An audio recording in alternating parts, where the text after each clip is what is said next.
आज चाहिँ म बिहान बिहान यसो बजारतिर गएको थिएँ होइन। अनि त्यहाँ चाहिँ आमाले एकदम भक्का बनाइराख्नु भएको थियो। अनि चन्द्रगढी आएदेखि मैले भक्का पनि खाएको थिएन होइन। सो मलाई भक्का खान एकदम मनमा लागेर भक्का खान बसेँ। अनि त्यहाँदेखि मैले एउटा भक्का लिएँ होइन।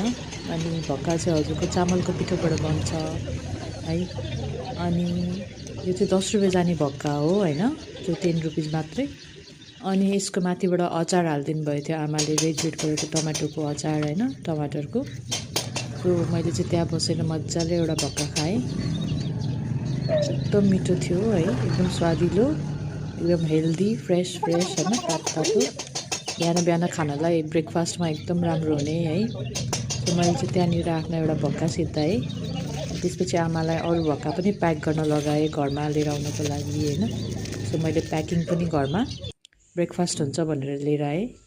सो यो चाहिँ घरमा लिएर आएको भक्का हो होइन। यो चाहिँ 20 रुपिस जाने भक्का हो। त्यो अघि मैले खाएको चाहिँ 10 रुपियाँ जाने भक्का थियो होइन, 10 रुपिस जाने। यो चाहिँ 20 रुपियाँ जाने भक्का है। सो हजुरलाई कसलाई मनपर्छ भक्का, लाइक गरिदिनुहोस् है त।